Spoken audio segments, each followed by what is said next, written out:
Hello, everyone. Thank you for joining us for the cluster advising orientation for the Humanities Cluster. My name is Alex Oloriaga. I'm one of the first year advisors here at Dornsife, and I've been joined by our amazing cluster advisors for the Humanities. I think we've got everyone in. There we go. So before we get started, please go ahead and do two things for me. The first is to scan this QR code or click the link in the chat to sign in and let us know that you're here. It helps us know how many students are attending these events and how we can best help make this event better for future. Next, please go ahead and rename yourself with your first and last name followed by your major. If you haven't renamed yourself in a while, you can click on the participants icon at the bottom of your screen, right-click on the three dots, and then you will be given an option to rename yourself. Now, please note that this event is being recorded for students to watch later. Please keep yourself muted until the Q&A section.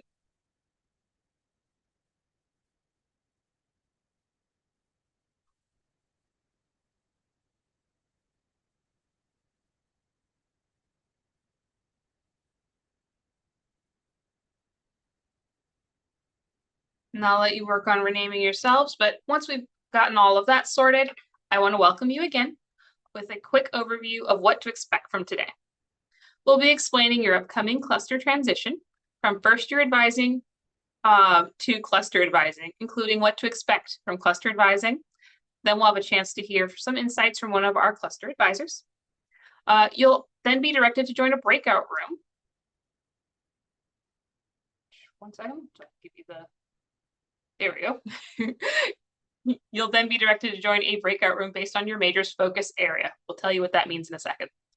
There, you will meet your cluster advising case team, find out about curricular highlights, helpful resources and opportunities, and then we'll get your questions answered by your future cluster advisors in an extra Q&A section. And then finally, you'll hear more about your next steps to prepare for sophomore year. These slides will be made available so you can access any links that you see today.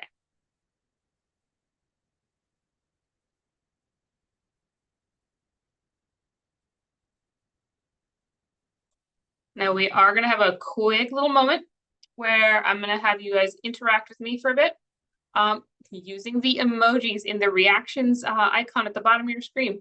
How are you feeling today? How are you feeling about how close you are to the end of your freshman year? And how are you feeling about preparing for sophomore year?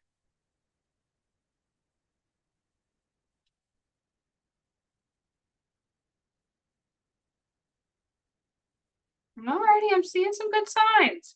I'm not seeing any terrified faces. I like to see that.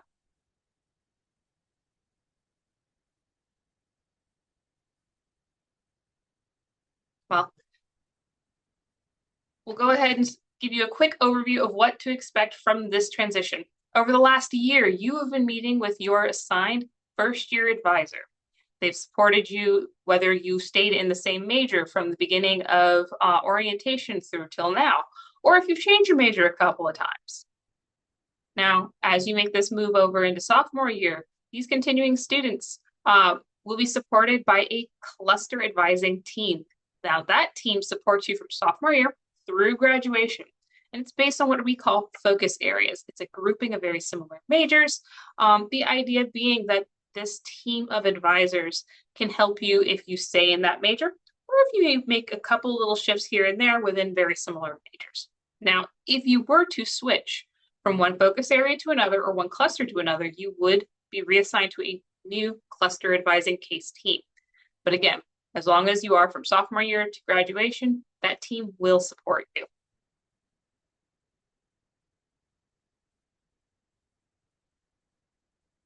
So next, we're going to talk about what this transition experience is going to look like.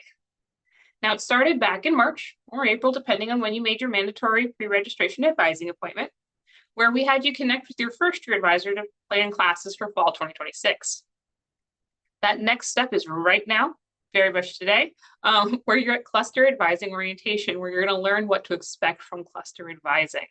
Now, on Thursday, we're going to have the One Dornsife Fest. This is where you're going to meet your cluster advisors in person. You'll also get connected with resources and celebrate everything that you have accomplished this year. Then in early May, You're going to get a fond farewell from your first year advisors, just letting you know how much it's been a pleasure to work with you. And then shortly afterwards, you are going to get a warm welcome from your cluster advising team, welcoming you to sophomore year.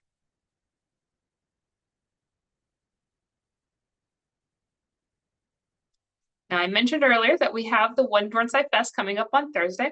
I highly recommend that you attend. This event was created for you and students like you to celebrate everything that you've accomplished this year. We will let you connect with fellow freshmen.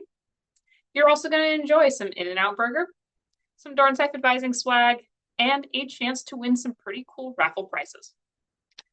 Obviously, you can say hello to your first year advisors, but you will also have the opportunity to meet your new cluster advisors in person, as well as meet with some campus partners, faculty, as well as some alumni and transfer students.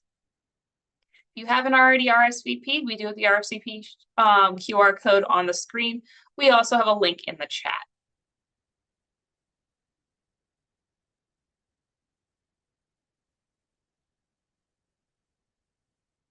And now I'm going to hand things off over to my colleague, Dr. Jessica Knoski, who's going to go over some things to look forward to in cluster advising. Hi, we are so excited to have you as students in our cluster. Congratulations on getting through your first year and good luck with your finals and all your end of semester projects. So I'm basically going to kind of talk about some differences between your first year experience and what cluster advising is like. So I'm just going to go through some of these slides to get things explained. So at USC, majors are organized into academic focus areas within each cluster, and Dornsife has humanities, natural sciences, and social sciences. Each focus area has a dedicated advising team. So all of our advising team is here, and you will get to meet them on Thursday at the Fest. This team-based model ensures consistent support, shared expertise, and flexible access to advising throughout your time at Dornsife. So this means you have access to more than one advisor. So if your advisor is not available or your preferred advisor is not available and you need something done quickly or you have a quick question, you can reach out to another advisor. The Humanities Cluster has two focus areas: language and culture, which focuses mainly on language and some culture. And then we have the humanities, social sciences hybrid. So these are actually areas that are somewhat defined as social sciences, but have a very humanities slant to them. So something like anthropology is considered social science, but it has much of humanity going into it. So we'll go to the next slide. Okay, and here you can see the different departments that are part of each focus cluster. So each focus cluster is going to have its own set of advisors.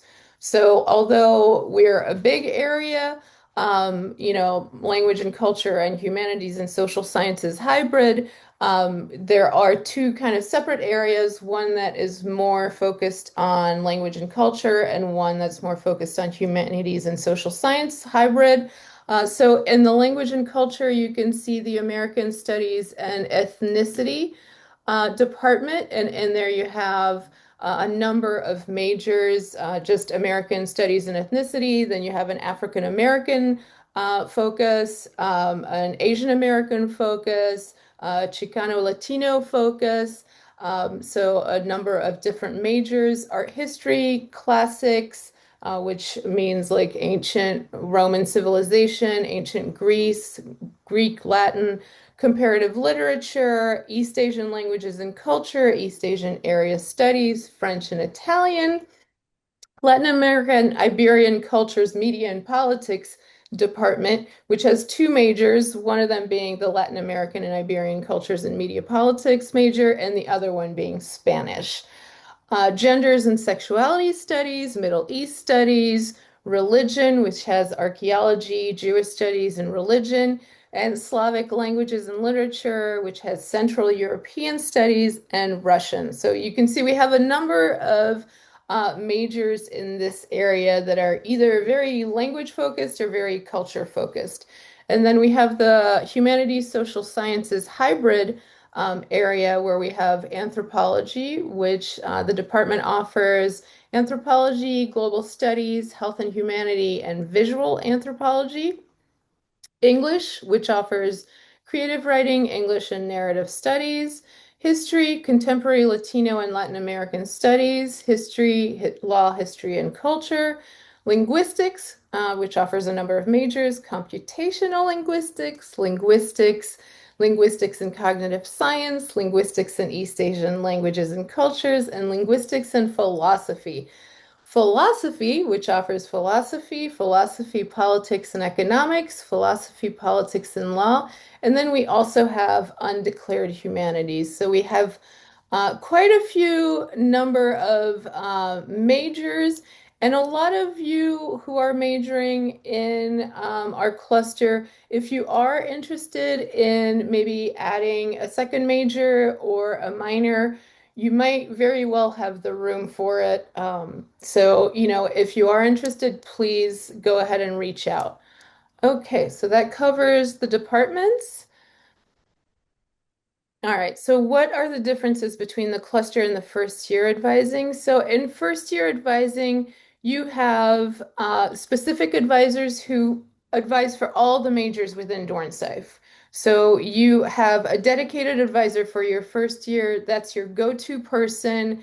They can help you with anything that you need. However, when you get to the cluster advising, you have a team of advisors. But the difference is now these advisors really specialize in the departments in which you are in. So they know more about the courses that you need from sophomore year, year two to year four. So you can also choose which advisor you want to meet with or which advisor you want to open a specific case with. And then if you want to change your major completely and go outside of this cluster, then you would have a new advisor that would not be within this cluster. Okay, and the last point, students with major minors in different focus areas will have multiple advising case teams. Yes, so if you are minoring in something, let's say you want to have a minor in, I don't know, chemistry, then you would have a completely different advisor for that. It would not be your major advisor. You would have a team of advisors.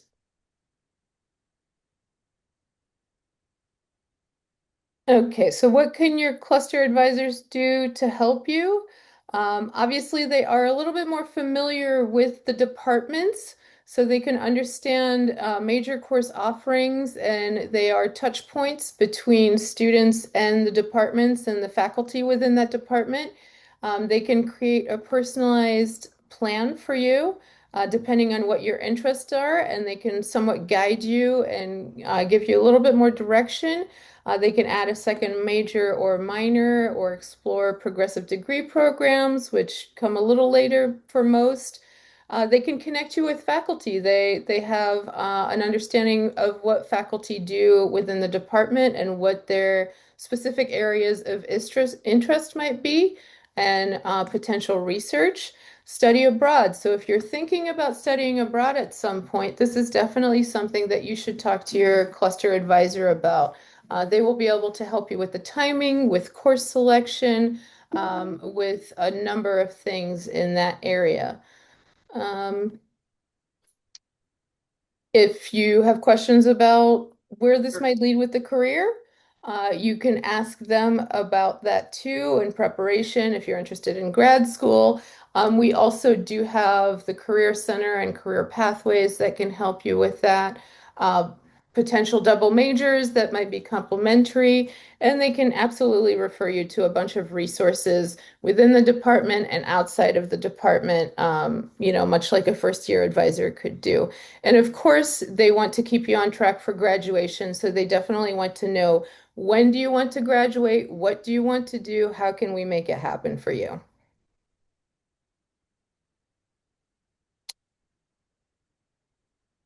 Okay, so when you're looking for who your advisor is now, You can look in Advise SC and you'll see something called My Success Team, and your success team will list all the advisors who are available to you. Now, some of them, if you do have a declared minor, some of them might be minor advisors. That's a little different than major advisors.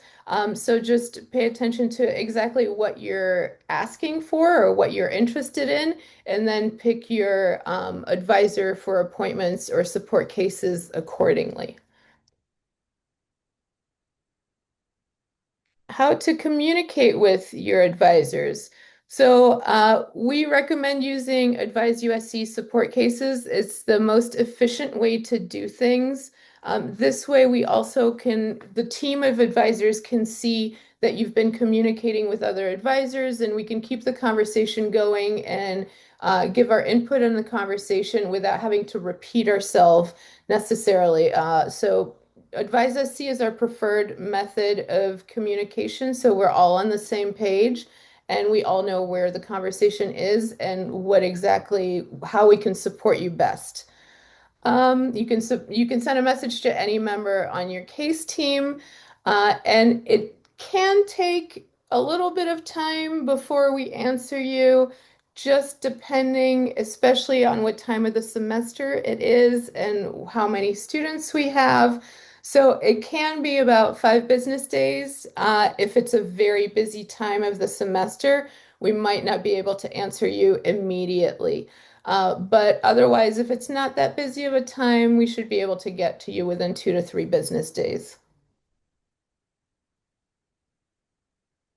And this is showing you how to connect with your cluster advisors. So when you're on Advise SC, you can see these tabs is how you would open up a support case to then start communicating with your advisor. And here basically lets you know how to fill out the different fields and how to pick an advisor with whom you want to communicate. I would suggest not opening up a case with multiple advisors, just opening up a case with one advisor should be enough. Otherwise it kind of clogs things up a little bit. And same thing with booking an appointment. You can book your appointments through Advise SC and you can choose the advisor with whom you want to have an appointment. You can meet with the same advisor if you'd like. You can meet with different advisors if you'd like. Just know that when you do meet with an advisor, if it is the same question, we will see that you have had this question before. So if you want to meet with different advisors because you have something urgent and the advisor that you like to meet with regularly isn't available, that's great. If you want to kind of see what other advisors are like, that's perfectly fine. You have the option of meeting with the same advisor at all times or meeting with different advisors.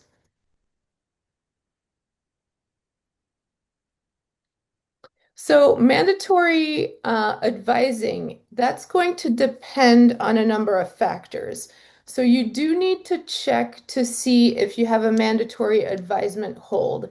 So typically, once you start hearing students talking about the schedule of classes and which classes they're going to take and looking at things here and there, you should check to see if you have mandatory advising hold. If you do have a mandatory advising hold, you will need to meet with an advisor from your major cluster to have the hold lifted. And you should schedule that meeting prior to your registration date and time so that there is no holdup for your registration date and time.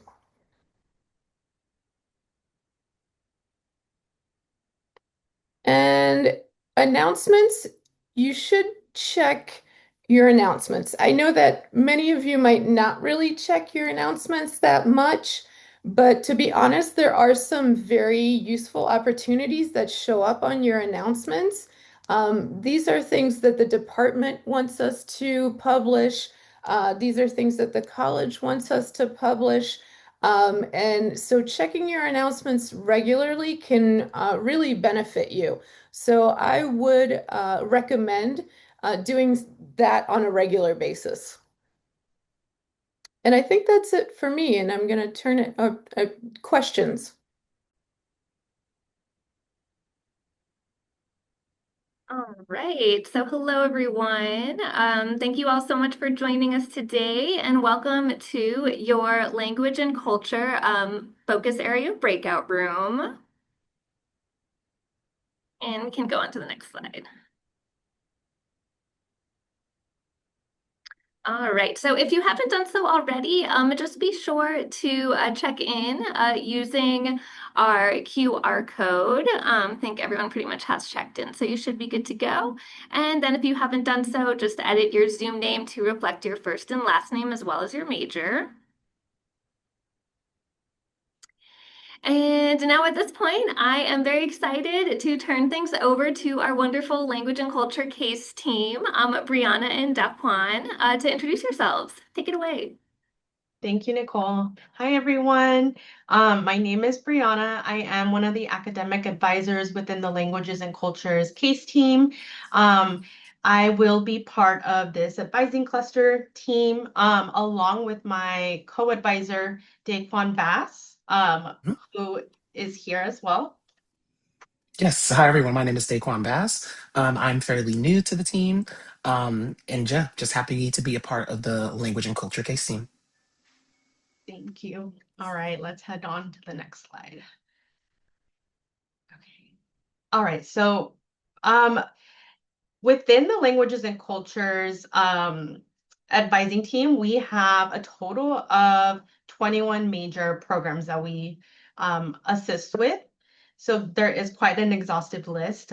So within the American Studies and Ethnicity Department, we have a few majors. We have American Popular Culture, American Studies and Ethnicity, along with the three other branches of American Studies and Ethnicity. So African American Studies, Asian American Studies, Chicano, Latino Studies. We also advise for art history. In addition, we have our classics major, comparative literature. Under the East Asian Study Center, we advise or we offer a major in East Asian area studies. In addition, we also separately, we also offer our East Asian languages and cultures major, and they are in different departments. We also offer a major in French and Italian. They are part of the same department. A major in gender and sexuality studies. And under the Department of Latin American and Iberian Cultures, we have our Latin American and Iberian Cultures Media and Politics major, along with the Spanish major. Additionally, we also have or offer Middle East Asian Studies. And under the Religion Department, we have our three majors, so Archaeology, Jewish Studies, and Religion. And then under the Department of Slavic Languages and Literatures, we offer two majors. So one in Russian major, or the Russian major, and Central European Studies. Next slide, please. All right, so under LNC's belt, we have quite a lengthy list of minors as well. We offer a total of 35 minor programs, or 36 minor programs. I won't list them all off because it is quite a mouthful, but just to highlight a couple, we do offer within the East Asian Languages and Cultures department, we offer a minor in Chinese for the Professions, which is a really great minor for students with high level of Chinese proficiency who are looking to go into careers in either like the greater China region or just within like career opportunities that require a high level of Chinese proficiency. We also offer our gender and social justice minor, Gender and Sexuality Studies minor, and then LGBTQ Studies minor. And then in addition, another minor I'd like to highlight is our User Experience minor. This is an interdisciplinary minor that explores the experience of people interacting with digital sites and products and within the environment. And you get to take a lot of courses across various departments, such as like design, business, marketing, and psychology. So really cool minors, very highly encourage you to explore these. And meet with us if you want to kind of look into adding any of them. Next slide. All right, so connecting with your case team. To connect with us, we do advise you to connect with us by opening a support case in Advise SC. And you are free to connect with anyone on the LNC team. However, we do highly ask that you do not ask the same question to all members, because that can, like Jessica has mentioned previously, can kind of clog the communications. And so if you do have a specific question or inquiry, we do just recommend creating a support case with one of us, and then we should get back to you. Depending on your question or issue, it can take up to 3 business days for our team to reply to you.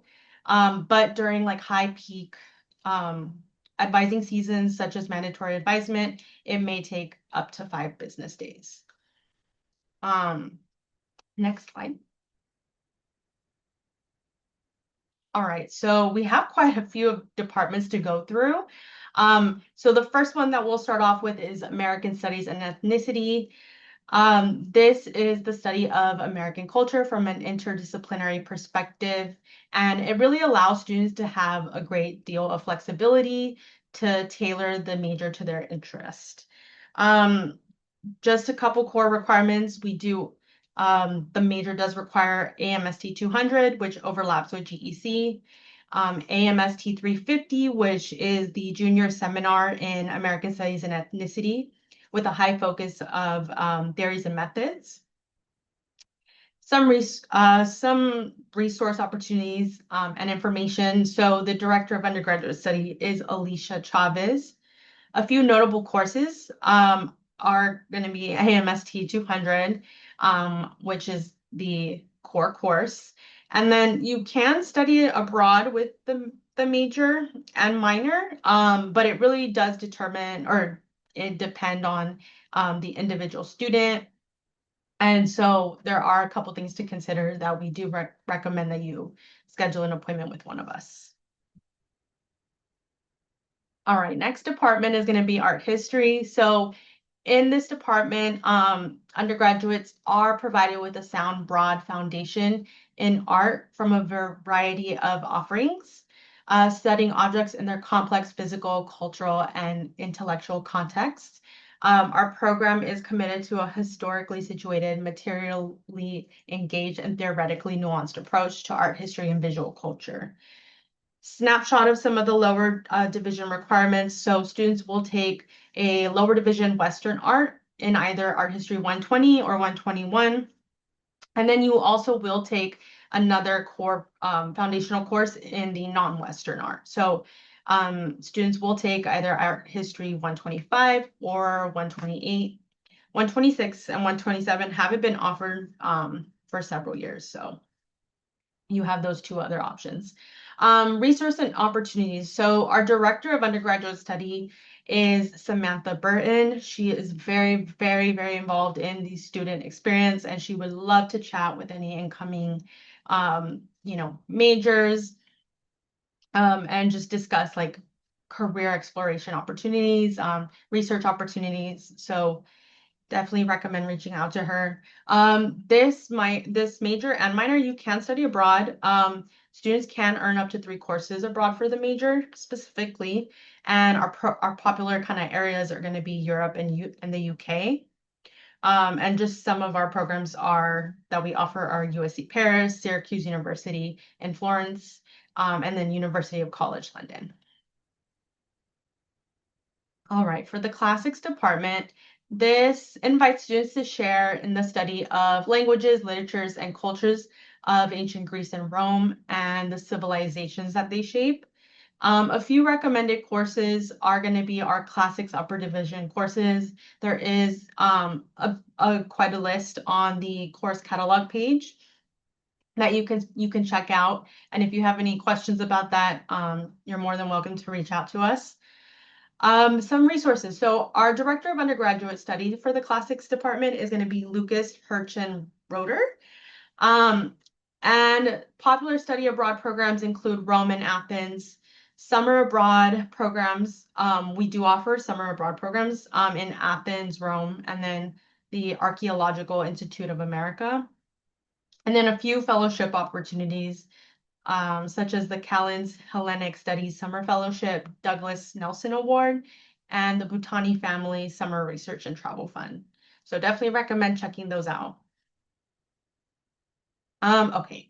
And then next would be the comparative literature. So this is a discipline defined by its twin commitments to deep knowledge of specific cultural contexts and interdisciplinary methodologies that enable us to apprehend them in new ways. Just a few recommended courses. There are 2 tracks within the comparative literature major. So you do, depending on the track or concentration that you choose, you will follow those or choose a list, choose courses from those lists within the STARS report or on the catalog page. And then our director of undergraduate study is Dr. Gian Maria Anovi. And popular study abroad programs, just to highlight, there is quite a bit. So I definitely recommend checking out the the Office of Overseas Studies page. And you can actually filter for the like by major specific programs to kind of get that list. We also offer Cult 395, which is the Budapest Hungary course. And then a few scholarships within the department. So definitely recommend connecting with our DUS to kind of learn more about those. All right, so for the East Asian Languages and Cultures department, this department fosters original approaches in East Asian studies with an emphasis on interdisciplinary and innovative research. The program provides students with systematic training in East Asian languages, literatures, and cultures. Just a snapshot of the curriculum. So this major does require 1 lower division course, and that's going to be the cross-cultural survey course. If you haven't taken it yet within your first year, you should plan to take that as soon as possible. Popular courses include ELC 340, 342, 344. And for this major specifically, there's a lot of overlap with GEB and H. So if you don't have those, general electives complete yet, definitely great to, overlap those with the major. Oh, resources and opportunities. So our director of undergraduate studies is Kareem Yassar. And ALC is a very easy major and minor that students can go study abroad with. And you can easily get 16 units abroad. And there is quite a list of programs to choose from that I've included the link here from our Overseas Studies office. All right, East Area Asian Studies. So this major is an interdisciplinary major looking at East Asia from a number of lenses. The difference between EALC and East Area Asian Studies, it's a mouthful. One really being that the level of language proficiency. So for EALC, students do have to go through advanced 2 of the language. And then for this East Area Asian Studies major, you only do go up through level 4 of an East Asian language. So students will go up through level 4 of Chinese, Japanese, or Korean. EASC 150 is a core course for the major, and then students will choose either another 100 level or 200 level East Asian area course, pre-approved by the advisor. So resources and opportunities. The director of the East Asian Studies Center is Grace Rue, and she's super involved with the students and really trying to make the experience for our students as just impactful and supportive. And then I've also included the weekly newsletter, so I highly encourage you to sign up for that. ELC students are also encouraged to sign up for the newsletter as well. We have a lot of great opportunities that are coming from the EASC Center, and they're always looking for opportunities and ways to connect with students. Overseas studies. So students do have this opportunity to study abroad with the major and minor. The most difficult course requirement to meet is the upper division history course. So a lot of times students will study abroad with this and go abroad and get or meet this requirement abroad.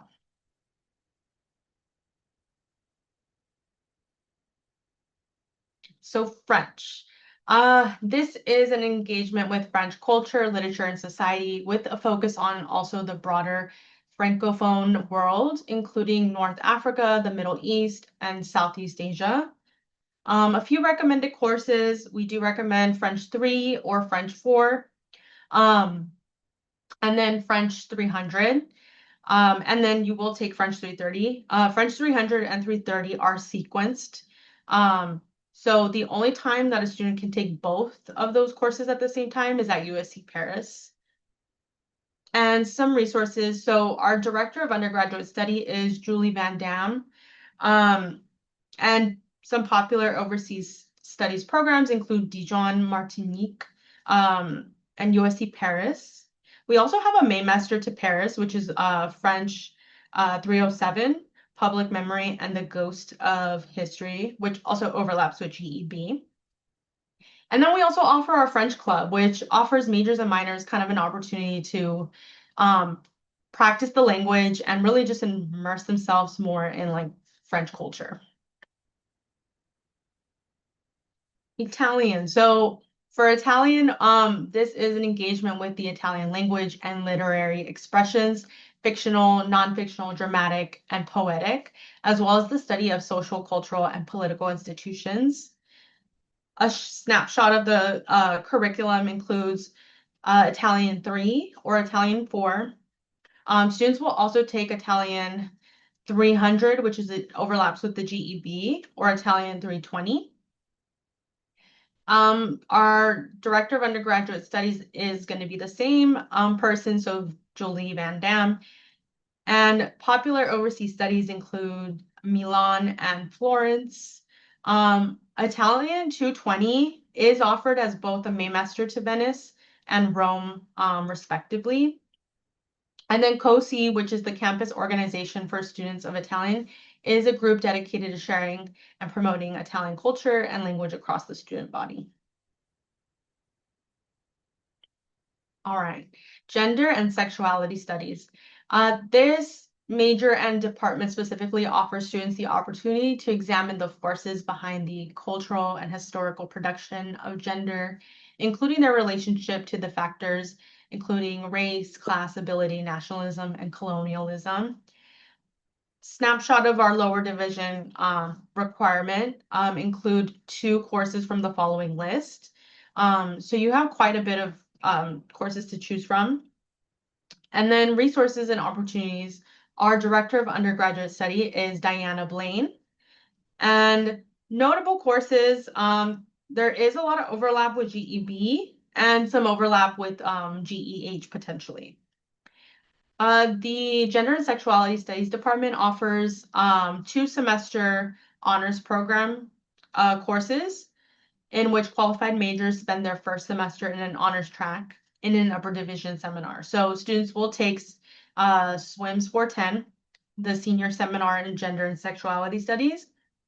And then during their second semester, students are required to take SWIMS 492, which is the honors thesis. in which the student will complete a thesis project on the topic of their choice, along with having a faculty oversee their project. All right, the Latin American and Iberian Cultures, Media and Politics department.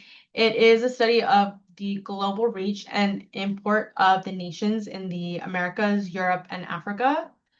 The recommended courses include Spanish 3, Spanish 4, and then a Spanish slash Portuguese upper division course. The director of undergraduate study is Natalie Perez. And our really popular overseas program is going to be USC Madrid. There are 29 countries in Latin America and Spain, so quite a bit of programs. And then we do offer a few Maymasters. So Spanish 220 is offered in Santander, Spain. And then Spanish 396, which is also you do go to Oaxaca, Mexico. And then Spanish 397, which is Cusco, Peru. All right. Spanish, they are under the same department, but different majors. So a program with endless possibilities that satisfies interests in international relations, political science, business, sociology, education, and linguistics. For the major, students will have to go through Spanish 260. And students will also take Spanish 301. The director of undergraduate study is Natalie Perez. And then same as the major, these are the programs for our overseas studies programs and Maymasters. The Middle East Studies. The Middle East Studies Department is committed to the study of languages, cultures, peoples, and societies throughout the Middle East region with emphasis on sustainability and globalization. Recommended courses. So students we do recommend Arab, Hebrew, Iranian 3, and then Arab, Hebrew, Iranian 4. You will have an Middle East Studies concentration, and then MDES 301. The director of undergraduate studies for the department is going to be Ramzi Rugi. And he's just the sweetest person.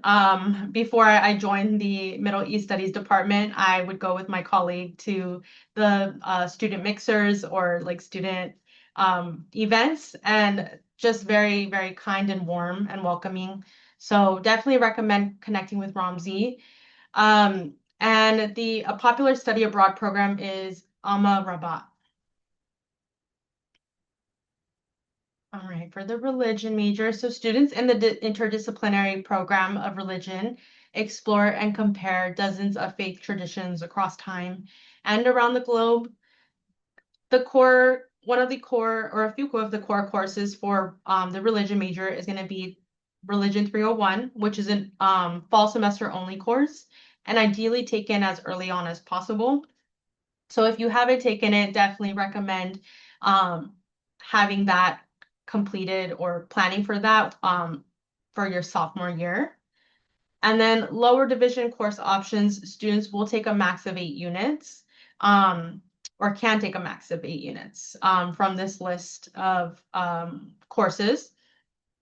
The director of undergraduate study is Dr. Jill Hicks-Keaton. And we do offer a Maymester course, Religion 332, Encountering Zen in Japan.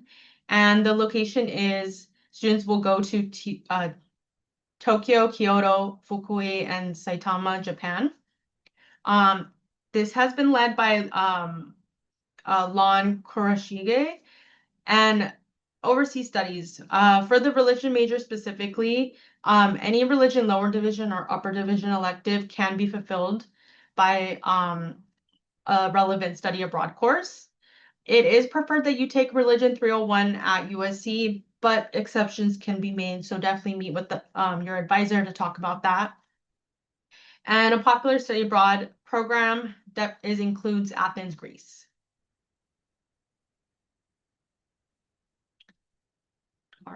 Jewish studies. So students in the program of Jewish studies investigate the study of Jewish religion, history, culture, and languages through a variety of academic perspectives. The curriculum, this is a snapshot of our core courses for the major. So you will take either JS 100, which overlaps with GEB and GEH, or JS 180, overlaps with GEC and H. Same as religion, students in Jewish studies will take Religion 301, and you should ideally take this as early on as possible. And then we also offer, or we for the major, it's also required to take Religion 401, but that has no longer been offered at USC, so it's replaced by any upper division religion course. The director of undergraduate study is Leah Hochman. And then a few courses as well have already previously mentioned. There are a couple of opportunities to take courses that are cross-listed with other departments. So those include JS 383, which is cross-listed with American Studies 383. History 402, that's cross-listed with Religion 402.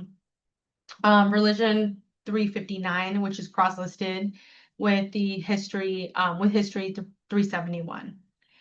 And same as the religion major, we do accept relevant coursework, study abroad coursework for major credit. There's not a maximum units that are allowed, so you do have kind of a little bit of a freedom to take as much courses as you like. But again, Religion 301, it's preferred that you take that at USC. All right.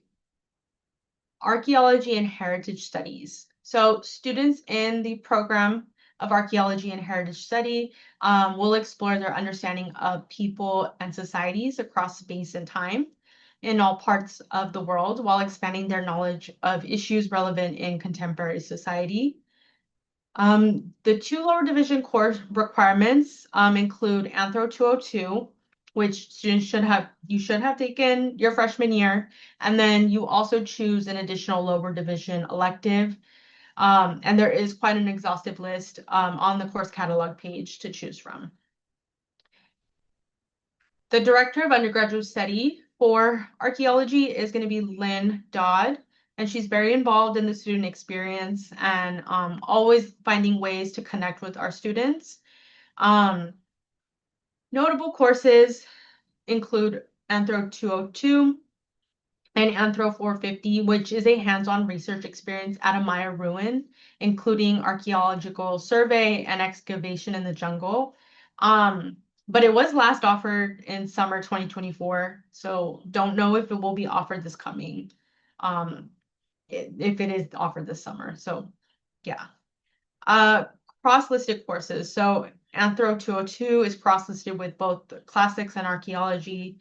ELC 382 is cross-listed with art history 382, and then art history 381 is also cross-listed with ELC 381. So you do have opportunities to take courses in other departments. Overseas studies, the department is also open to study abroad courses that can apply to the major. Again, there's no course limit, so it really would just depend on kind of the program that you're looking into and just meeting with the advisor to see what would be relevant for the major. Popular study abroad programs include Athens, Greece, and Auckland, New Zealand.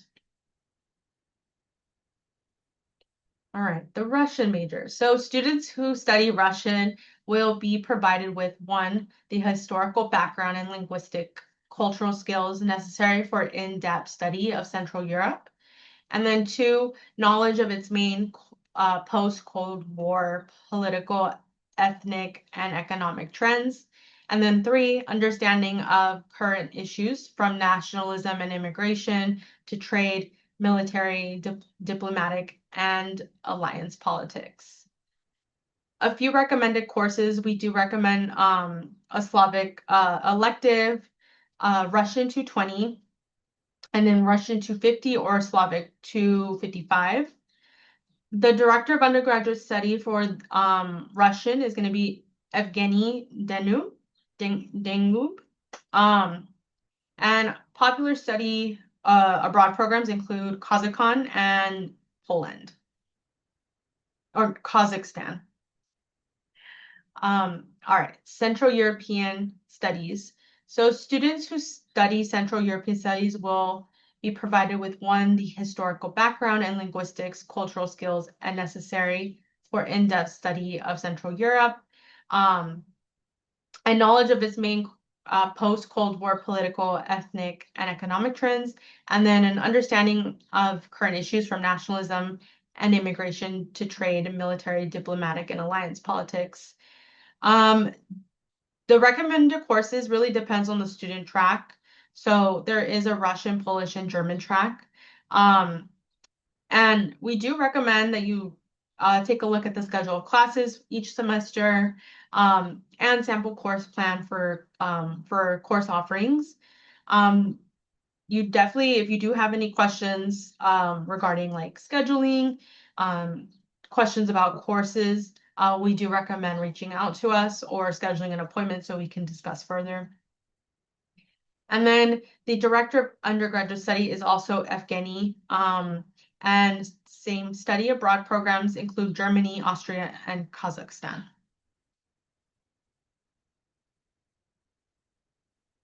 I just wanted to jump in here real quick.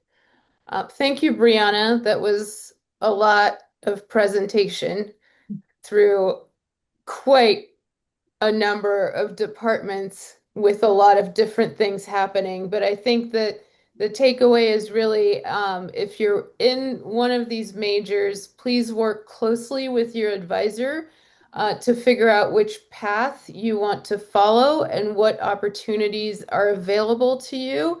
A lot of the students in these majors want to study abroad. Different departments have different requirements. Different departments have different variety of flexibility. So, you know, things are very much possible.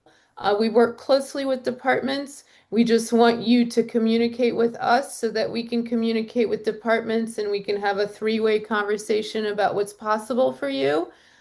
So, you know, you've heard a lot of words, a lot of prefixes, a lot of numbers, a lot of cross-listed and things that you might not be familiar with. This is all kind of brand new to you. Don't be afraid by it. Just know that, you know, any questions that you have, we're here for you. There are no stupid questions. We completely understand that navigating the university is quite complicated. This is a whole new thing for you. And you're going from first year advising to cluster advising and not necessarily having the same person, but just don't feel, you know, afraid to reach out or hesitant to reach out. We're more than happy to help you through this. Departments are more than happy to help you through this. We're here to kind of make it work for you. So, you know, don't worry about the things you don't understand. Just if you have any questions as they come up, just reach out to us. So, thank you. All right. Thank you so much, Brianna and Jessica, for all that great information. So just quickly to kind of go through next steps, kind of what to expect throughout the rest of the semester.